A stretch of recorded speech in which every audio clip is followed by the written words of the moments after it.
Bismillah ar-Rahman ar-Rahim. Assalamu alaikum wa rahmatullahi wa barakatuh. As we welcome you back to Wednesday nights with myself, Inayat Roddy. The time is just gone, 18 minutes past 8 p.m. And it's time now, part two of the show, where we are talking with a physician and former mayor of Taiz in southern Yemen, Dr. Abdulkader Al-Guneid. We're talking about his book, and the book relates to his prison time in Sana'a in Yemen. And he is with us this evening, and we'd like to welcome Dr. Abdul Qadir Al Junaid to the show. Dr. Abdul Qadir, Assalamu alaikum wa rahmatullahi wa barakatuh, and welcome. عليكم أفضل السلام ورحمة الله وبركاته. I'm happy to be with you here in Johannesburg, South Africa. Yes, sir, wonderful, and we trust and hope you're enjoying our beautiful country, inshallah. Oh, it is marvelous, magnificent. I love it.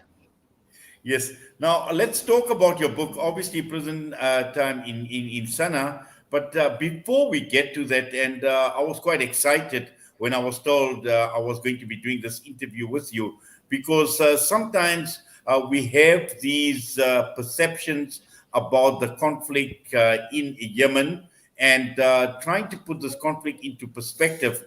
Now, we know that there have been many players in this conflict. The Houthis, the Saudis have been there, the Emiratis have been there, Iran as well, and also looking at the international community. And just to understand from your side, to put this conflict into perspective, just an overview of the conflict and what has this conflict actually meant for you personally and the people of Yemen?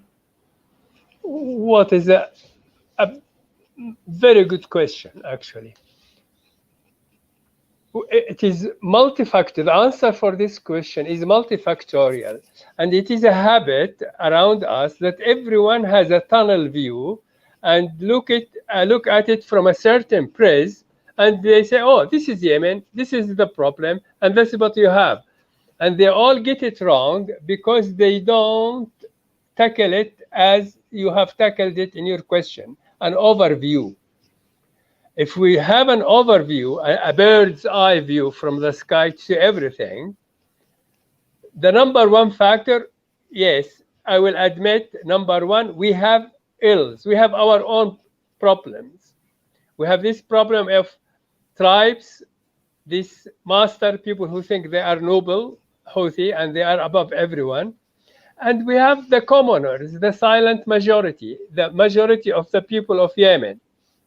So, and during times of statehood, the silent majority prevails. When there is chaos, the tribesmen and those masters prevail because they have what is called asabiya. Asabiya means they bond together. And the silent majority, the commoners, they can only prosper and excel under a state. So they take advantage of the silent majority. These days are days of chaos. So this is number one factor. This is very Yemeni. Some other people, like in Sudan, like in Nigeria, they have this, which falls under the science of ethnic anthropology, where some people use arms and excel in using arms, and they take advantage of people who don't have arms or don't use arms. So this is number one factor, which is Yemeni. Yes, I admit it is our vice. It is our problem. But there are three other pillars, three very important things that are not Yemeni, and they are dominating the scene. The second factor, which is not Yemeni, is mess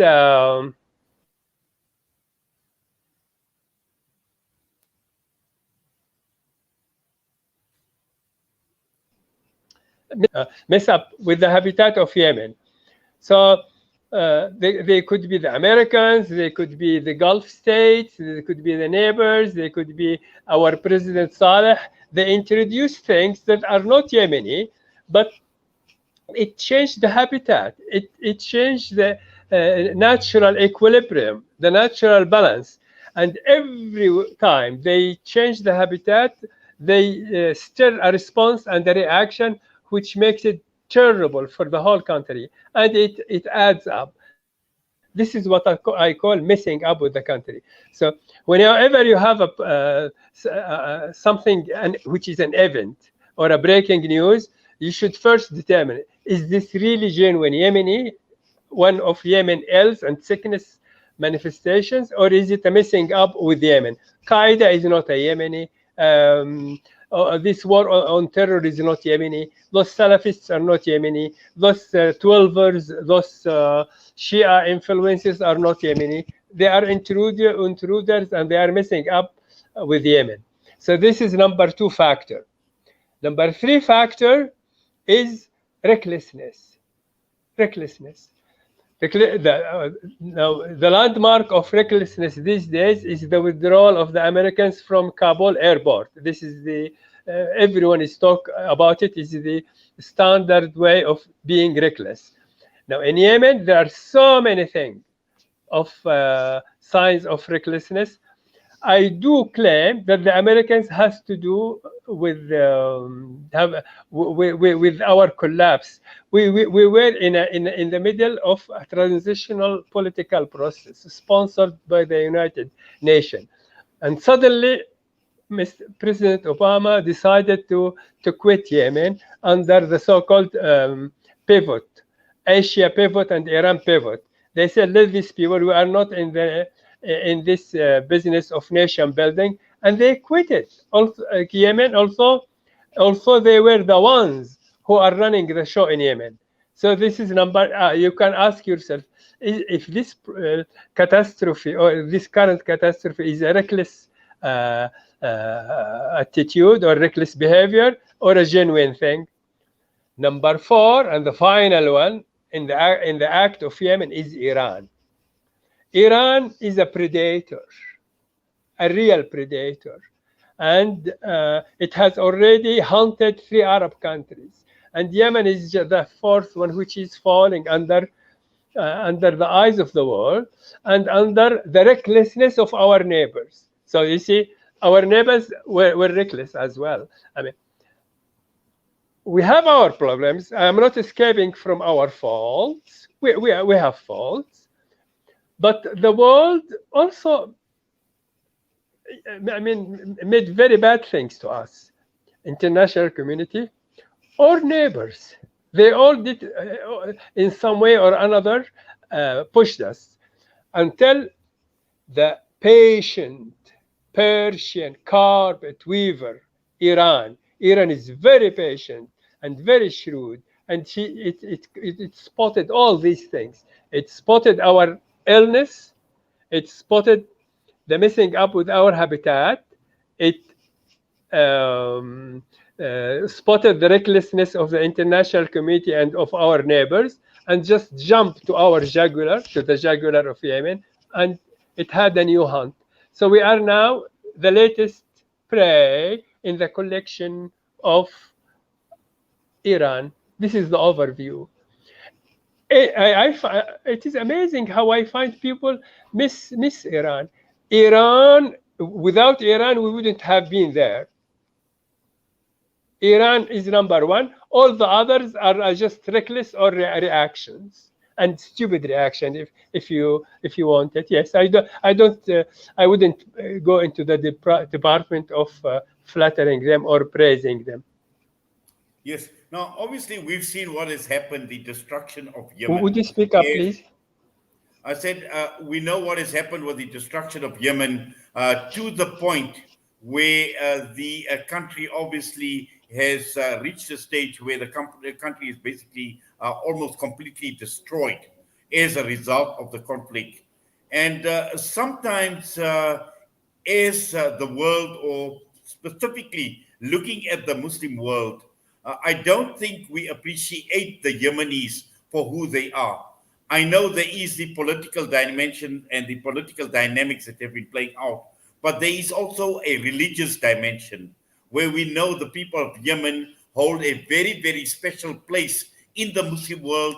They held a very, very special place in the heart of the Prophet of Islam, sallallahu alaihi wasallam, to the extent that there were many ahadith, there were many narrations with regards to the Yemenis and the love that the Prophet of Islam sallallahu alaihi wasallam had for the people of Yemen? I mean, I was born in the city of Taz. I was born in Yemen. I know my culture very well. I come from a religious family. I finished Quran around the age of 8, and I was sent to Egypt to study the education of the day to Egypt in 1958.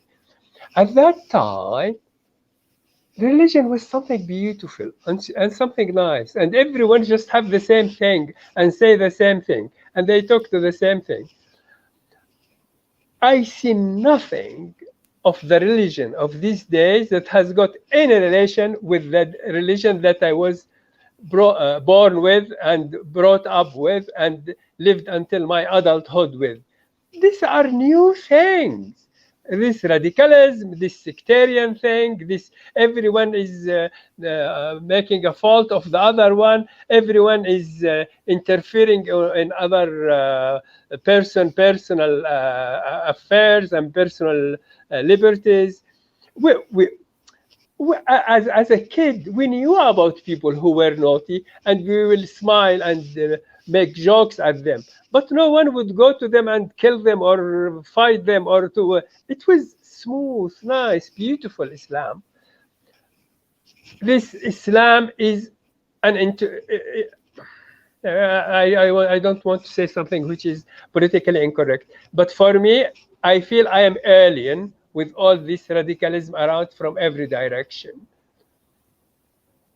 Certainly. Now, just looking at yourself, and I want to talk now about your book, and I want to talk about what basically led to you being imprisoned. Now, from what I've just read, and I've read very briefly with regard to your imprisonment, but the key issue here is you had spoken out.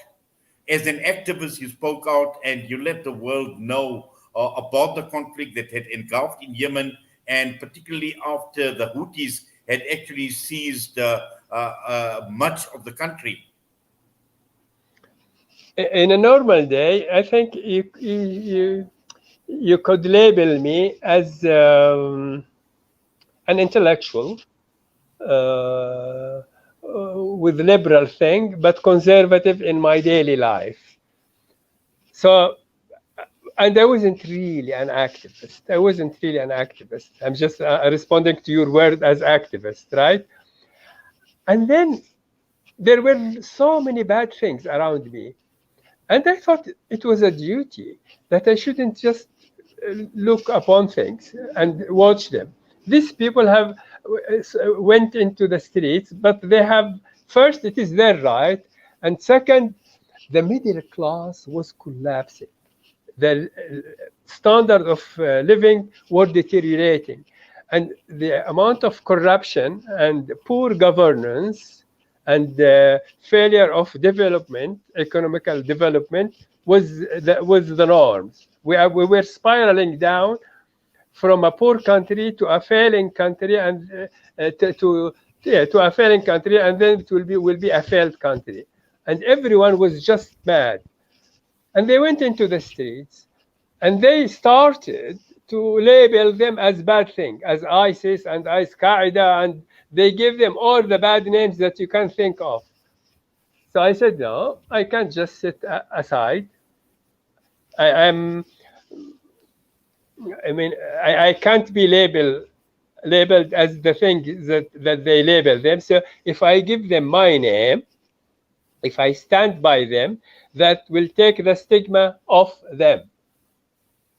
So it was not bad people who were protesting. It was their right, and they are entitled to protest, and there were reasons for their protest. And there is no way that a change could have been made through peaceful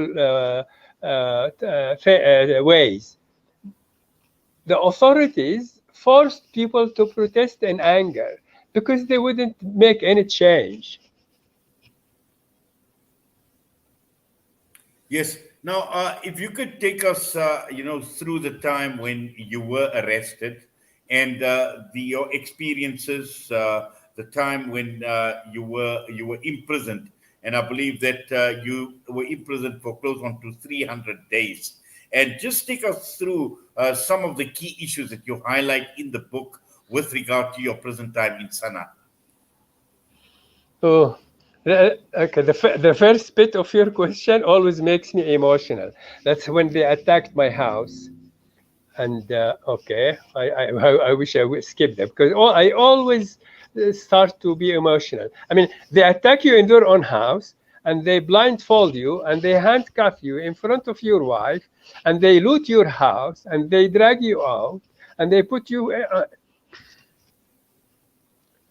they interrogate you and then they spend you in the dark and then in the dark I mean dark, real dark. I was interrogated for 5 hours facing the wall with my eyes blindfolded and my hands handcuffed by two Houthis and I standing all the time. I was 66 at that time. Just imagine 5 hours from 7 p.m. to midnight, 5 hours standing and facing the wall and answering their questions. The following day, I was moved to Sana'a after an air raid into the place. The place that I was kept in the dark, it had an air a Saudi plane attacked the place. So under the fire of the bombing, I was moved in dark to Sana'a, and I arrived by dawn, about 3, 4 o'clock to Sana'a, and I was held in the national security headquarters for 2 days, interrogated, and then when was taken to the worst place on earth, the national security jail, and stayed there for 300 days, exactly 300, 10 months, and then I was released. I moved into 15 cells, sometimes alone, sometimes with one person, and sometimes with 8 persons. The cells were dark, tight, narrow, overcrowded, no air. You can't see sun. Just imagine, you don't see the blue sky or the breeze of air touch your face for 10 months. This is nerve-wracking. I mean, if you see the blue sky, that's a pleasure, if you can see the blue sky. During that time, I met so many people. Everyone is a different story. And everyone was held for a different reason and comes from a different region. And the geopolitics of that region is different from the geopolitics of the other region, depending if it is tribal or a peasant thing or whatever. And through that, I added the historical bit of that region. So I told their stories and the stories of their regions and the story of Yemen in the process. And of course, I told my story and the story of my besieged city of Taiz. I always, when I mention the name of Taiz, I always suffocate. Taiz is a besieged city for the 7th year on a run, under the eyes of the world, under the eyes of this silly biscuit United Nations. The city which has been besieged for the longest time in all histories, in all wars of the history. No city I can remember that was besieged for 7 years. Still besieged now. Yes. Now, I know living with the stresses of being in prison living with the stress of your beautiful city, as you call it, the city of ties. And I'm sure during your time in prison, it must have been pretty stressful, but also psychologically, it must have impacted. And mentally, one needed to be strong. And if you could take us through some of those stresses in terms of mentally, psychologically, what it's done to you, not only about the prison conditions, but concern about your family, concern about the city of Ties. You came to my department here. Okay. Yes, I'm emotional, but I'm a very tough, resilient person. Really tough. When I was in the car that took me from my own house, I figured out immediately what's going to happen. I understood exactly what's going to face me and made 3 decisions immediately, honestly. And I wrote that in my book. First, I said, what you can, al-qana'a, stoicism. I said, I need nothing.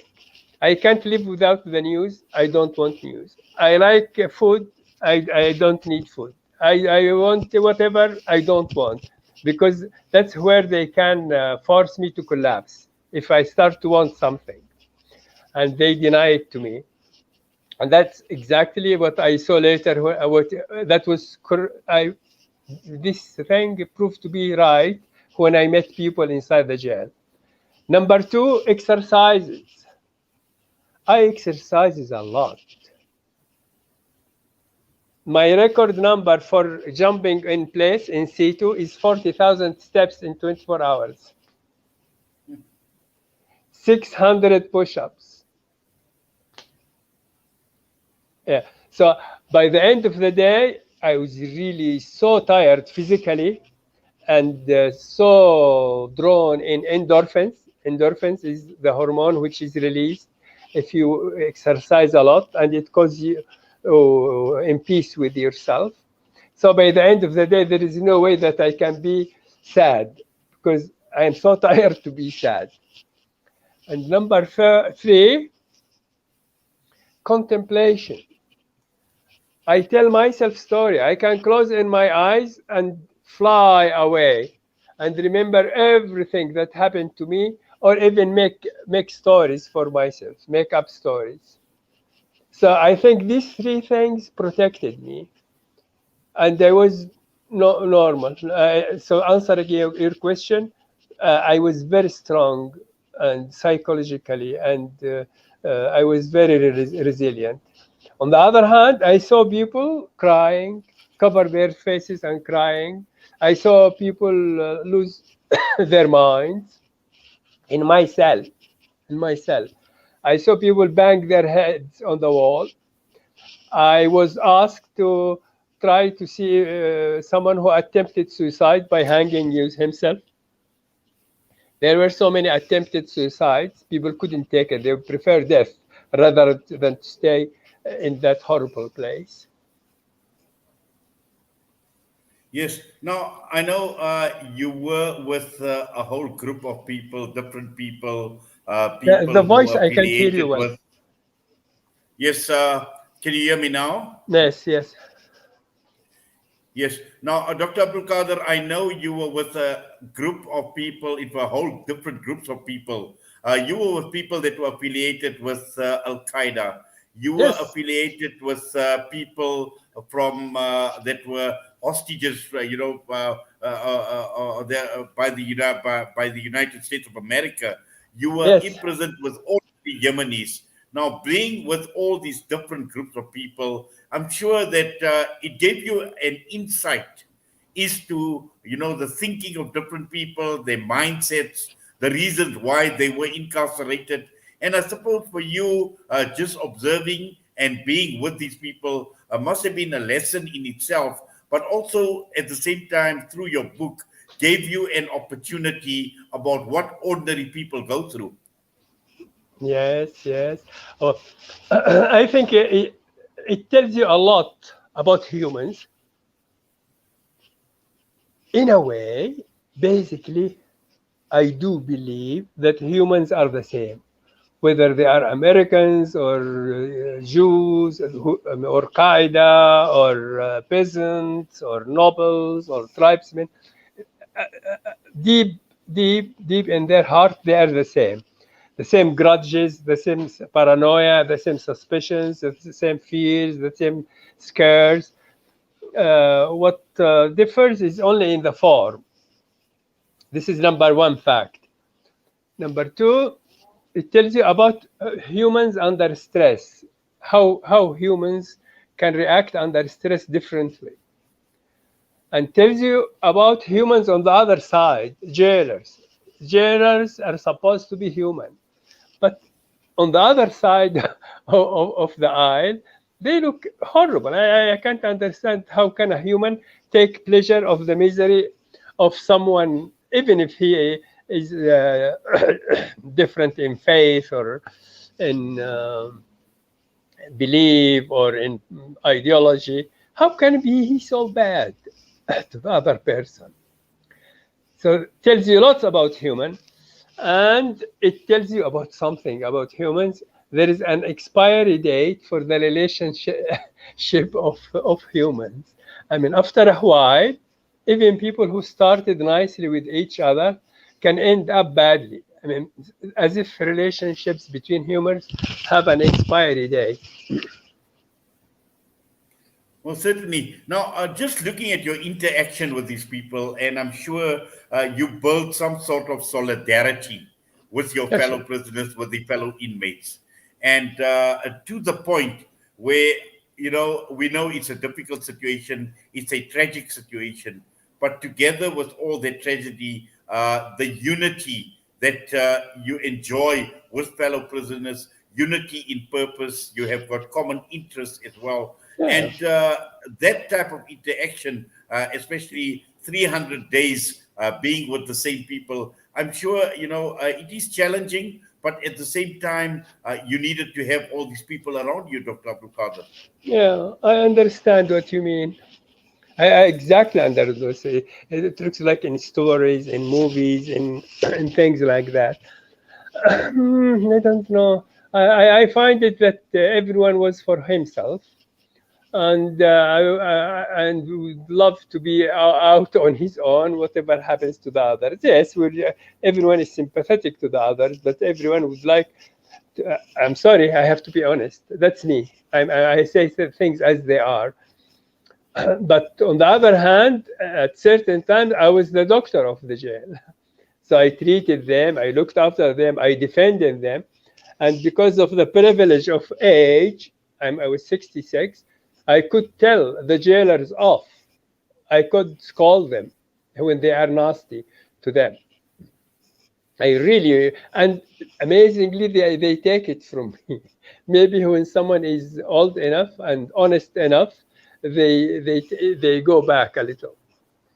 Yeah, Yes.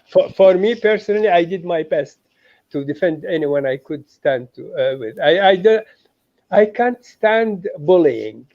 All my stands was because I can't stand bullying. Mm. Now, during the time you're in prison, were you in contact with your family?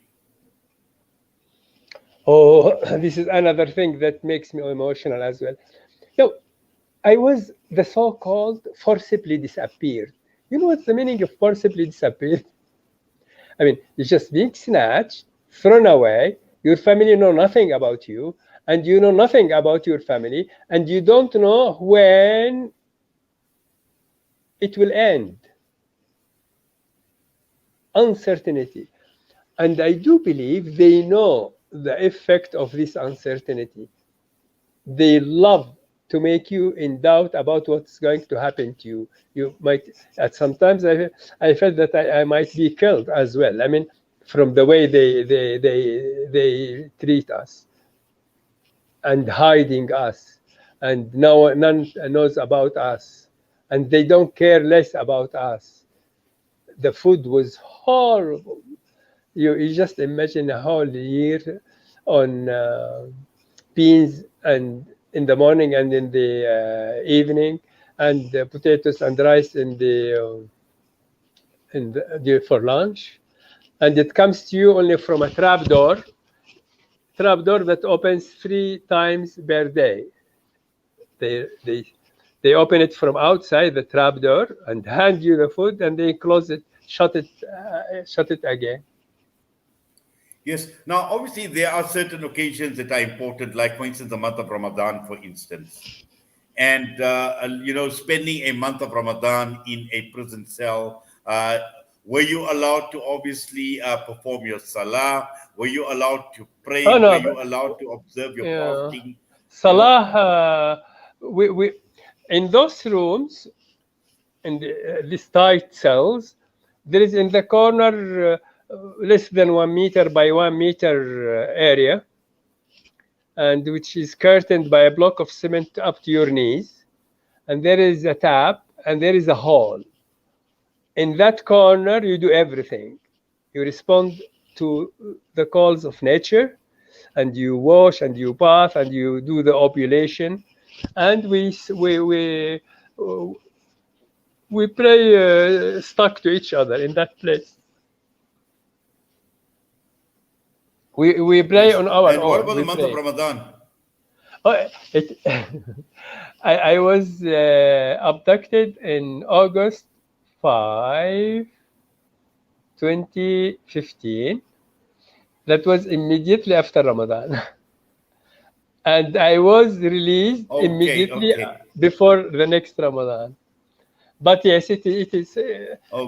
They say they give him some little things. Yes. Now, just take us through your release. Take us through your release from prison. Say that again. I said, if you can take us through your release from prison when you were released. The night before my release, I was called outside to the administration, and they said, look, you might or might not be released tomorrow. So wash yourself in that water thing and prepare yourself until we come and take you. So instead of making you happy that you will be released, they also installed that doubt that you might not be released. And out of experience, they do that sometimes on purpose. They tell someone he will be released soon, and then he's not released. And that is a killer for the psychology and the psyche of that person. Really, it kills them. They start to cry and to be very sad.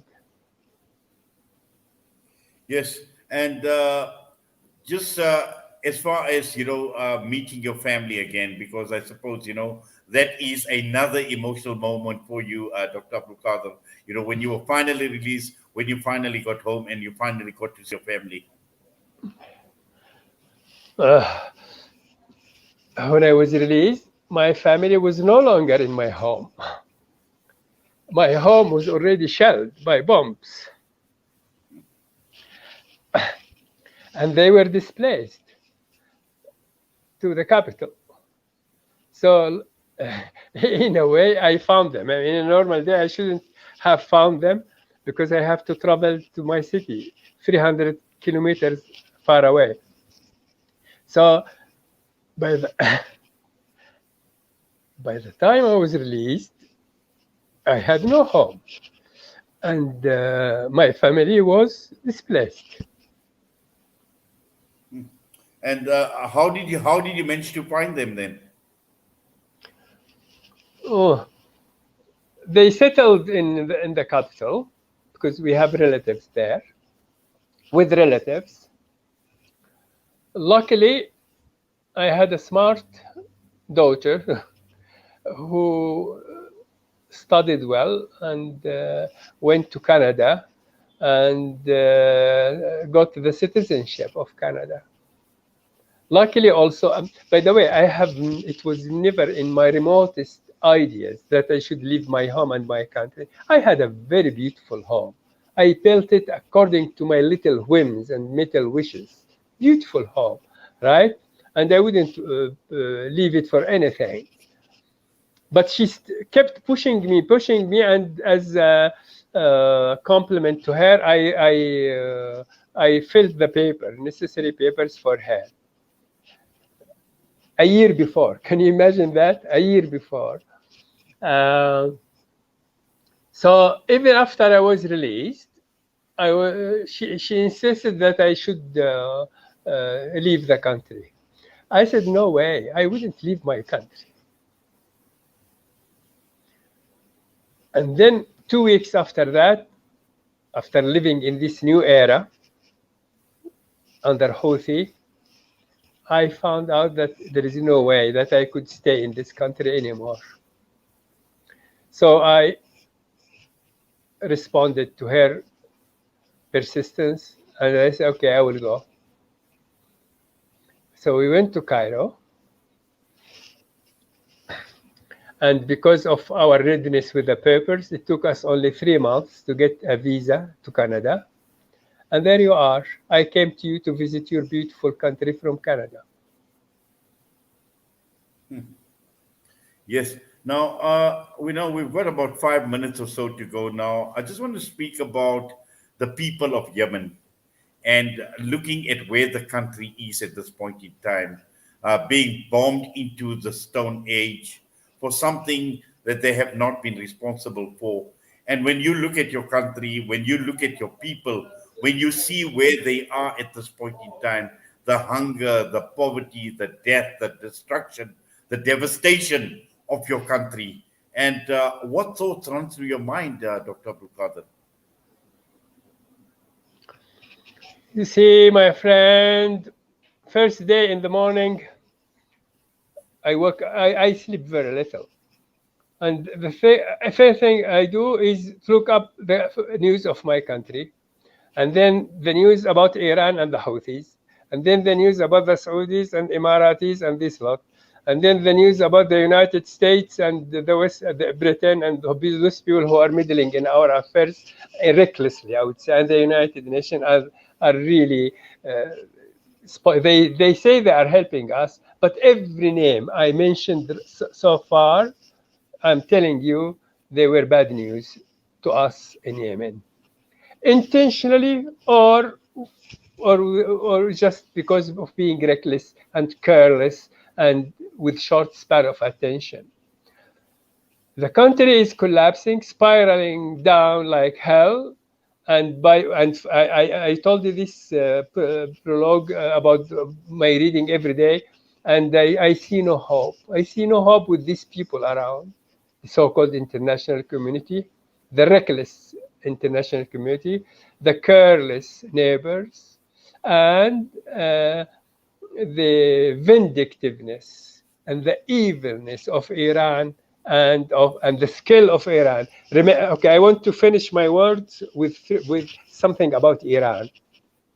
Iran is not playing, is not making jokes with the region.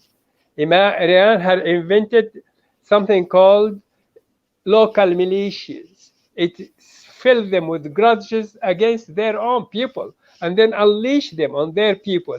And these lethal militias are much worse than the nuclear bomb.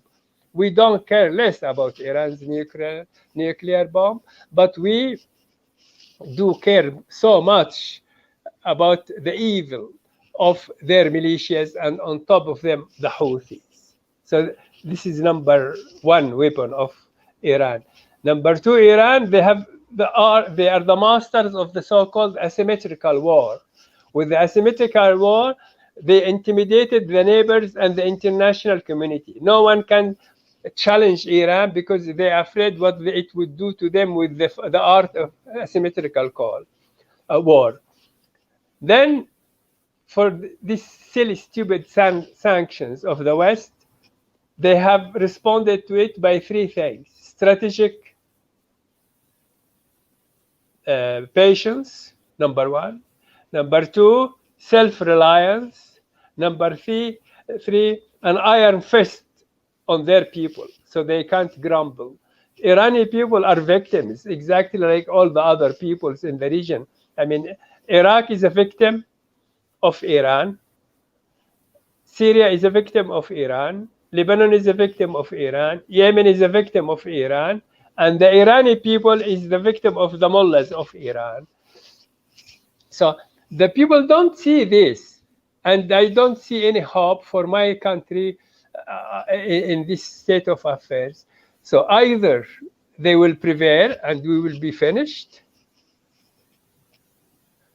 or someone can win the hearts and minds and the respect of the silent majority. The silent majority in Yemen is there and ready to rise and finish all this monkey business. But any time we start to do something silly or reckless or messing up with our habitat that I explained before, which frustrates them and dismantle what we want to do, no one is allowing us to be strong, to fight back. Yes.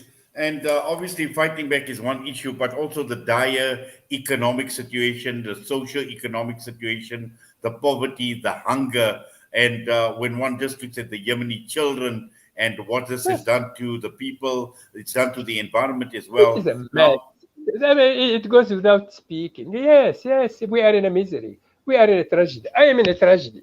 I was upper middle class. I'm in a tragedy now. What else do you want to know? Yes, it goes without saying. We are in a hell. I just want one thought before we take leave of you, because sometimes people look at this conflict very, very simplistic, and they talk about this conflict being a conflict between Saudi Arabia and Iran. They call it a Sunni Shia conflict, and I just want your thoughts on people that have this mindset that this is a Sunni Shia conflict. Yeah, some people will raise this point. I tell you, I am the man of the silent majority. I tell you, the silent majority don't care less about this business of sectarianism or Sunni or Shia. And Yemen, Islam is beautiful and simple and nice. And we look at this, even before all these events, when we hear about it, we just open our mouth and be surprised, don't know what is it all about. I mean, Ali is we love Ali. Omar, we love Omar.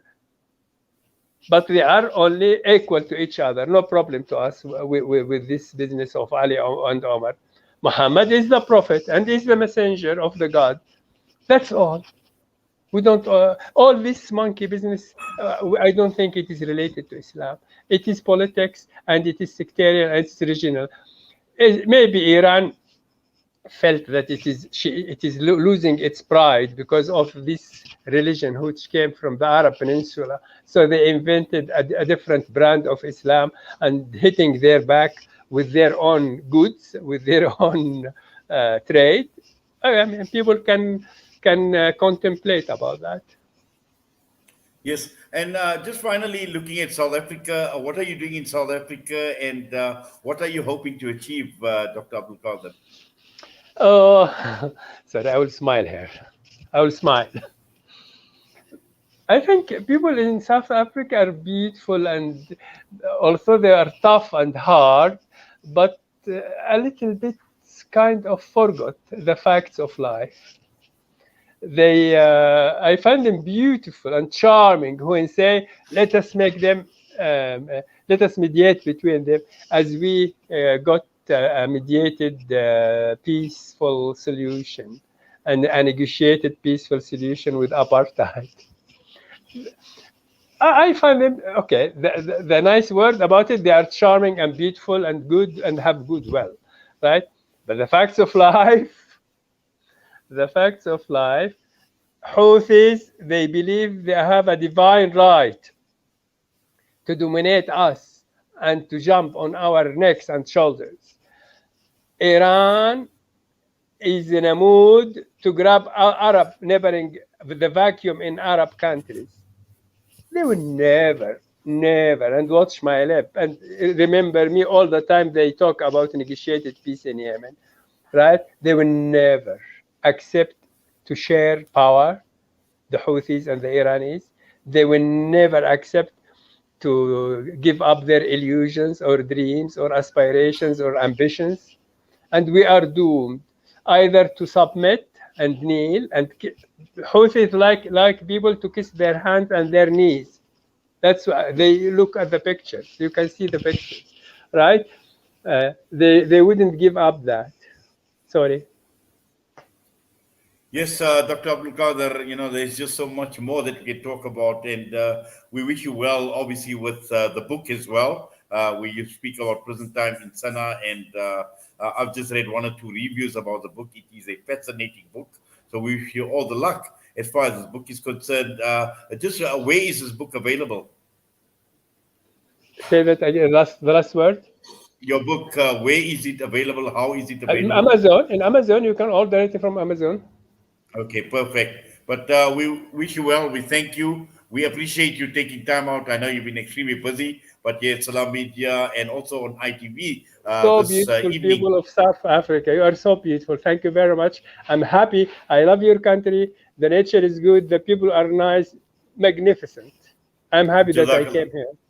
Jazakallah so much for that, and we wish you all the best as well. Assalamu alaikum wa rahmatullahi wa barakatuh. Alaikum assalam.